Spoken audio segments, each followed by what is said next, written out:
Hello दोस्तों, स्वागत है एक और नए वीडियो में। दोस्तों आज का वीडियो बहुत ही खास होने वाला है क्योंकि आज के इस वीडियो में हम 25 बीपीए ऑब्जेक्टिव पर डिस्कस करेंगे जो कि कई बार एग्जाम में पूछे जाने की 100% की संभावना है। यदि चैनल पर नए हैं तो जरूर चैनल को सब्सक्राइब करें। चलिए बढ़ते हैं सिंपल क्वेश्चन की तरफ। देखिए क्वेश्चन नंबर 1 में कहा गया कि एक वस्तु के जड़त्व की प्रत्यक्ष निर्भरता किस पर निर्भर करता है। क्वेश्चन नंबर 1 में कहा गया कि एक वस्तु के जड़त्व की प्रत्यक्ष निर्भरता किस पर निर्भर करती है, तो इसका सही जवाब हो जाएगा द्रव्यमान पर। एक का सही जवाब ए हो जाएगा। चलिए बढ़ते हैं सिंपल अगले क्वेश्चन की तरफ। देखिए क्वेश्चन नंबर 2 में शून्य में स्वतंत्र रूप से गिरने वाली वस्तुओं का डैश होता है, तो इसका सही जवाब हो जाएगा समान त्वरण होता है। 2 का सही जवाब बी हो जाएगा। शून्य में स्वतंत्र रूप से गिरने वाली वस्तुओं का समान त्वरण होता है। चलिए अगले क्वेश्चन की ओर बढ़ते हैं। देखिए क्वेश्चन नंबर 3 में का स्प्रिंग को अपनी सामान्य लंबाई पर वापस लौटने के लिए लगने वाले बल को क्या कहते हैं, तो इसका सही जवाब हो जाएगा प्रत्यायन बल हो जाएगा। 3 का सही जवाब डी हो जाएगा। चलिए बढ़ते हैं सिंपल अगले क्वेश्चन की तरफ। देखिए क्वेश्चन नंबर 4 में कहा गया कि जूट के क्षेत्र के लिए सर्वाधिक उपयुक्त मिट्टी है। देखिए क्वेश्चन नंबर 4 में कहा गया कि जूट के लिए जो सर्वाधिक उपयुक्त मिट्टी है वह कौन सा हो जाएगा, तो जलोढ़ मिट्टी इसका सही जवाब हो जाएगा। 4 का सही जवाब डी हो जाएगा। जूट के क्षेत्र के लिए सर्वाधिक उपयुक्त मिट्टी जलोढ़ मिट्टी हो जाएगा। चलिए अगले क्वेश्चन की ओर बढ़ते हैं। देखिए क्वेश्चन नंबर 5 में कहा गया कि निम्न में से कौन एक भारतीय कृषि की विशेषता नहीं है। इस क्वेश्चन में कहा गया कि भारतीय कृषि की विशेषता कौन नहीं है। देखिए इसका सही जवाब हो जाएगा बड़े खेतों की प्रधानता। ये भारतीय कृषि की विशेषता नहीं है, इसलिए 5 का सही जवाब डी हो जाएगा। चलिए अगले क्वेश्चन की ओर बढ़ते हैं। देखिए क्वेश्चन नंबर 6 में कहा गया है कि किस वंश के शासकों ने मंदिरों एवं ब्राह्मणों को सबसे अधिक ग्राम अनुदान में दिया था। क्वेश्चन नंबर 6 में कहा गया है किस वंश के शासकों ने मंदिरों एवं ब्राह्मण को सबसे अधिक ग्राम अनुदान में दिया था, तो इसका सही जवाब हो जाएगा गुप्त वंश। 6 का सही जवाब ए हो जाएगा। गुप्त वंश इसका सही जवाब हो जाएगा। चलिए अगले क्वेश्चन की ओर बढ़ते हैं। देखिए क्वेश्चन नंबर 7 में कहा कि एरन अभिलेख का संबंध किस शासक से। क्वेश्चन नंबर 7 में कहा गया कि एरन अभिलेख का संबंध किस शासक है, तो इसका सही जवाब है ब्रह्मगुप्त। 7 का सही जवाब डी हो जाएगा। एरन अभिलेख का संबंध किस शासक है, तो ब्रह्मगुप्त इसका सही जवाब हो जाएगा।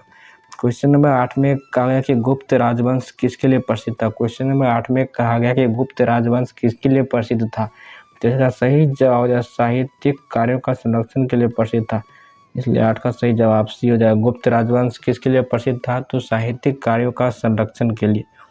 देखिए क्वेश्चन नंबर 9 में कहा गया कि उत्तर वैदिक काल के वेद विरोधी और ब्राह्मण विरोधी धार्मिक अध्यापकों को किस नाम से जाना जाता था। क्वेश्चन नंबर 9 में कहा गया कि उत्तर वैदिक काल के वेद विरोधी और ब्राह्मण विरोधी धार्मिक अध्यापकों को किस नाम से जाना जाता था, तो इसका सही जवाब हो जाएगा अर्थवर्ण। 9 का सही जवाब भी हो जाएगा अर्थवर्ण के नाम से जाना जाता था। चलिए अगले क्वेश्चन की ओर बढ़ते हैं। क्वेश्चन नंबर 10 में कहा गया कि निम्नलिखित में से किस फसल का ज्ञान वैदिक काल के लोगों को नहीं था। क्वेश्चन नंबर 10 में कहा गया कि निम्नलिखित में से किस फसल का ज्ञान वैदिक काल के लोगों के पास नहीं था, तो इसका सही जवाब है तंबाकू। 10 का सही जवाब डी हो जाएगा। तंबाकू का ज्ञान वैदिक काल के लोगों को नहीं था। चलिए अगले क्वेश्चन की ओर बढ़ते हैं। देखिए क्वेश्चन नंबर 11 में कहा गया कि हड़प्पा सभ्यता का कौन सा स्थल भारत में नहीं था। क्वेश्चन नंबर 11 में कहा गया कि हड़प्पा सभ्यता का कौन सा स्थल भारत में नहीं था, तो इसका सही है बालकोटा। देखिए बालकोटा भारत में नहीं था, बाकी मांडा, सुरकोटदा और हुल्लास सभी भारत में है, इसलिए 11 का हमारा सही जवाब डी हो जाएगा। बालकोटा इसका सही जवाब हो जाएगा।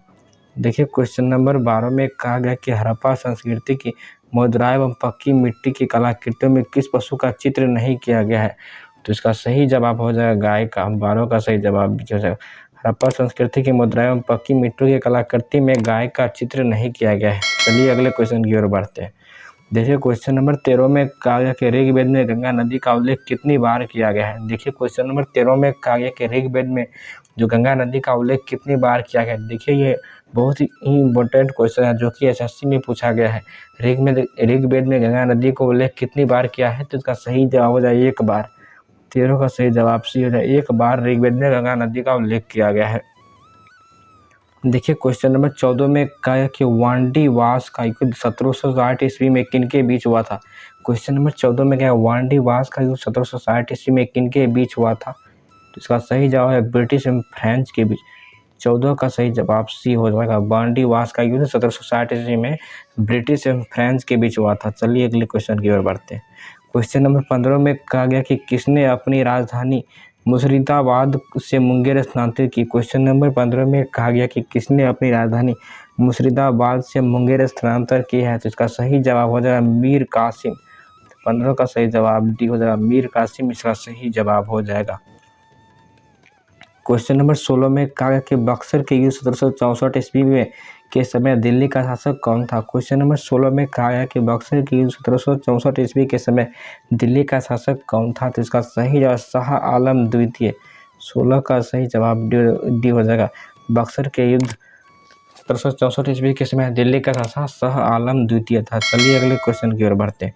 क्वेश्चन नंबर 17 में कहा गया कि 1 नवंबर 1858 को महारानी विक्टोरिया का घोषणा पत्र इलाहाबाद में पढ़कर किसने सुनाया था।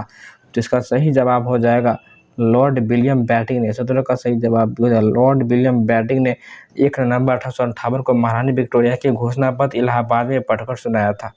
चलिए अगले क्वेश्चन की ओर बढ़ते हैं। क्वेश्चन नंबर 18 में कहा कि अब श्रव्य तरंग की आवृत्ति होती है। देखिए क्वेश्चन नंबर 18 में अब श्रव्य तरंग की आवृत्ति कितनी होती है।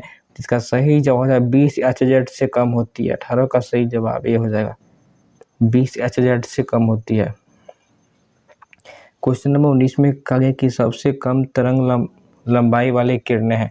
क्वेश्चन नंबर 19 में कहा गया कि सबसे कम तरंग लंबाई वाली किरणें हैं। ऑप्शन ए में अल्फा किरण, बी में है बीटा किरण, सी में एक्स किरण, डी में है गामा किरण। इसका सही जवाब हो जाएगा गामा किरण। सबसे कम तरंग लंबाई वाली किरणें हैं गामा किरण। 19 का सही जवाब डी हो जाएगा।